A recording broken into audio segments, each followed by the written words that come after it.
안녕하세요. 테슬라 주가가 많이 떨어졌습니다. 떨어진 이유에 대해서 잘 모르고 있는 분들이 많은 것 같아서 제가 정리한 것들을 공유하고자 합니다. 테슬라 3분기 가이던스를 보면요. 매출이 226억 달러, 25명의 애널리스트 기대값을 봤더니 223억 달러, 조금 다르긴 해요. 주당 순이익은 1.04달러를 보고 있거든요. 근데 이 3분기에 인도량 미스가 나면서 이것들을 반영해 봤을 때 매출이 215억 달러 정도 나오지 않을까 이렇게 보고 있습니다. 3분기에 차량을 36만 5천 대를 만들었는데 배송이 34만 3천 대, 생산한 양에 비해서 2만 2천 대를 배송하지 못했다라는 거죠. 배송 방법을 좀 변경한 것 때문에 그렇다라고 말을 하는데 7월, 8월에는 배로 선적을 해요. 해외로 수출하는 물량들. 운송기간이 느리고 머니까. 달에는 이제 내수로 돌려요. 중국 내에서 판매하는 것들. 비용이 좀 비싸고, 하지만 시간이 빨리 걸립니다. 그렇게 하면은 3개월, 분기말 인도량을 꽉꽉 채워서 넣을 수가 있어요. 계속 분기말 인도량을 맞춰가지고 발표를 하면서 빠르게 성장한다라는 걸 보여주면서 주가가 올라갔던 테슬라인데, 이번에 2분기 인도량 25만 8천 대에서 3분기 34만 3천 대로 넘어가면서 내륙 운송 비용이 과다하게 나가는 문제가 발생한 거죠. 도저히 이 방식으로는 이제 안 되겠구나. 그러면서 기존의 방식에서 월별 분할로 꾸준히 나가는 방식을 선택한 겁니다. 그러면 내륙 운송 수요가 쏠리지 않고 꾸준히 일감이 나가면서 비용이 절감되는 겁니다. 이렇게 말을 하는데 진실이라고 하면 나쁘지 않은 이야기예요. 캐파가 넘어가면 다른 부분에서 비용이 증가할 수밖에 없거든요. 일시적으로 인도량이 떨어지는 거지 결국 시간이 지나고 나면은 해결되는 문제니까 나쁘지 않다 이렇게 볼 수도 있습니다. 그런데 증시가 그렇게 생각하지 않는다라는 거죠. 315달러에서 220달러로 약 30% 하락했습니다. 나스닥 지수가 하락하는 동안 애플이랑 테슬라가 잘 안 떨어지고 버텼었거든요. 하지만 이번에 테슬라가 인도량 미스 그리고 트위터 인수 재개 이 악재 두 개가 쏟아지면서 지수랑 키 맞추기로 내려가고 있어요. 결국 애플 홀로 지수 대비 잘 버티는 모습을 보여주고 있고 나머지들은 다 지수만큼 떨어졌다 이렇게 볼 수 있습니다. 저는 이 테슬라에 대한 의심을 몇 가지를 좀 해볼 건데요. 첫 번째, 기가 상하이 풀가동을 왜 안 하느냐라는 거죠. 기가 상하이로 업그레이드 하면서 생산량이 훨씬 늘어났습니다.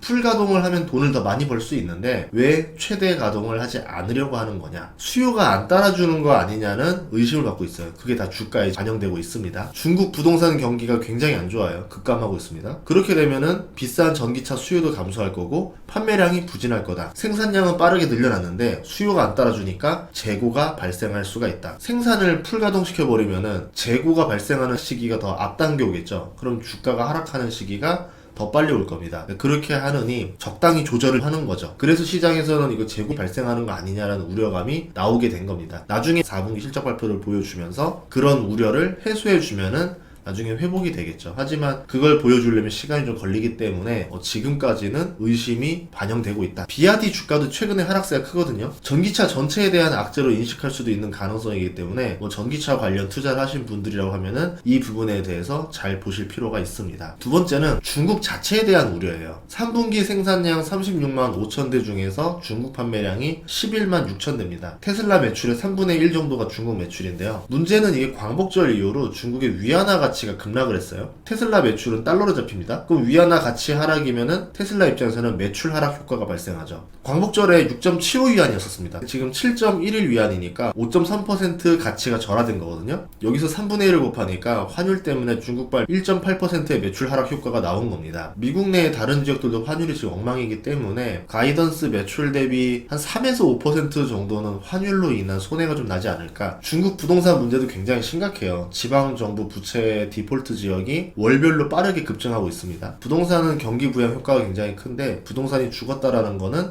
경기 침체가 심각해진다라는 거죠. 경기 침체가 심각해지니까 자동차를 살 수요가 빠르게 떨어져 나갈 수도 있다라는 점입니다. 그게 아니어도 미국의 중국 반도체 수출 규제가 떨어지면서 테슬라도 지금 보복 조치를 당하지 않을까 하는 우려감이 있어요. 금요일 밤에 나온 조치인데요. 미국 기술 소프트웨어가 사용된 반도체를 중국의 인공지능이라던가 슈퍼컴퓨터용으로 판매할 수 없다라는 조치인데요. 엔비디아라던가 AMD가 이제 큰 타격을 받았습니다. 중국의 군사무기로 사용되는 걸 우려해서 강한 조치를 취했는데 이제 이로 인해서 반도체 회사들 이익이 감소하고 중국도 미국에 대한 보복 조치를 하지 않을까 않을까, 이 가능성도 볼 수 있거든요. 애플, 테슬라, 스타벅스, 나이키 같은 기업들은 중국 의존도가 높습니다. 중국의 보복 조치를 당하게 되면은 매출이 큰 타격을 입을 수 있다라는 거죠. 그래서 머스크가 이상한 발언을 하나 했었습니다. 대만을 홍콩처럼 중국의 특별 구역으로 넣자라는 발언을 하는데요. 중국 편을 완전히 들어주는 발언을 하는데 중국이 미국에 대한 무역 보복을 할 가능성이 높으니까 테슬라는 이 보복에서 피해가기 위해서 발언을 한 게 아닌가. 며칠 전에는 러시아 편을 드는 듯한 전쟁 중재안을 말했다가 몰매를 맞았어요. 이익이 목적이라고 하면은 러시아의 필수 원자재 확보를 위해서 립 서비스를 한 게 아닐까 예상됩니다. 나쁘게 보면은 그냥 정치병이 돋은 거 아닌가. 세 번째는 금리 인상 우려인데요. 연준 위원들의 매파적 발언이 계속되고 있고 고용 상태가 너무 좋아요. 그리고 떨어지지 않는 물가. 연준에서 강한 금리 인상을 하기 너무 좋은 환경이 깔려 있죠. 11월 금리도 0.75% 인상할 것으로 80% 이상 예상을 하고 있습니다. 그러면 기준금리가 이제 4%가 되는 건데 기업들의 대출금리는 이것보다 더 비싸집니다. 이제 회사채 조달금리라던가 이런 것들을 봤을 때 빚이 많은 기업들은 이제 이자를 제대로 갚지 못할 가능성이 있다라는 거죠. 특히 뭐 전기차 회사들 보면은 대부분이 적자 회사들이기 때문에 이자를 갚기는커녕 자금 조달도 어려워질 거예요. 그래서 많은 전기차 기업들이 파산할 것으로 예상이 됩니다. 그럼 테슬라에 악영향을 주지 않겠느냐? 테슬라의 분기별 순이자 비용을 보시면요. 매년 폭이 점점 줄어들고 있습니다. 순이익이 빠르게 늘면서 순부채도 마이너스인 상태고 순이자 비용도 지금 분기별로 보면 알겠지만 조만간 사라질 것 같아요. 그러면 다른 기업 대비 금리 인상에 대한 부담이 없는 편이긴 합니다. 다른 전기차 기업들 망할 때 홀로 살아남을 가능성이 높죠. 하지만 이게 혼자 살아남는다고 중요한 게 아니에요. 금리 인상이 되면은 사람들이 지갑을 닫아버립니다. 전기차를 살 형편이 안 되겠죠. 수요가 급감하면서 테슬라 차가 안 팔리는 시기가 올 수 있다라는 거죠. 그동안은 워낙 잘 팔리니까 생산만 늘리면 되는 싸움이었는데 이제는 수요까지 생각을 해서 이제 캐파를 조절하면서 가야 됩니다. 그러면 살아남기가 더 어려워지겠죠. 우리는 풀캐파라 생각을 하고 계속 성장한다 생각하고 높은 PER을 적용해 줬는데 이제는 수요와의 싸움을 해야 된다라고 하면은 이렇게 높은 PER을 적용할 수가 없다라는 거죠.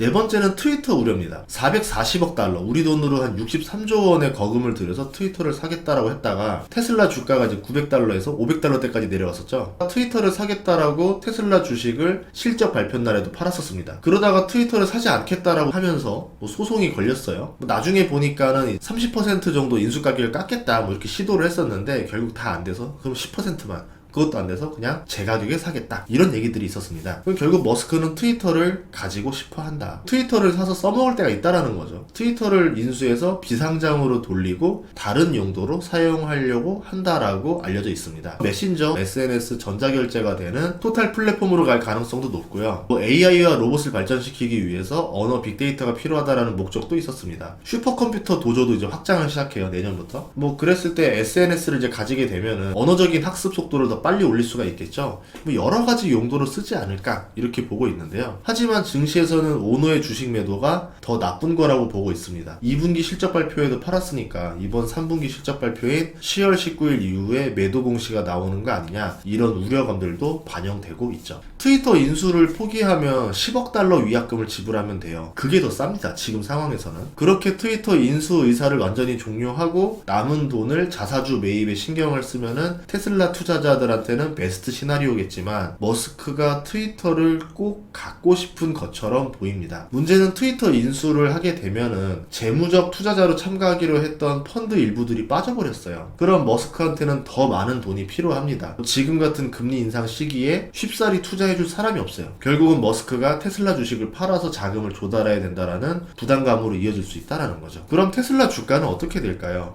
긍정적인 뉴스들도 있었어요. 세미트럭을 배송한다는 것도 있었고 S&P 신용 등급이 2단계로 올라서 투자 부적격에서 투자 적격 등급이 됐다는 점도 있었습니다. 그러면 펀드 매수세가 들어올 수가 있겠죠. 장의 분위기가 안 좋아서 이럴 때는 그렇게 효과를 보지 못합니다. 상승장에서 매수세가 들어오면 더 부스터가 되면서 더 좋겠죠.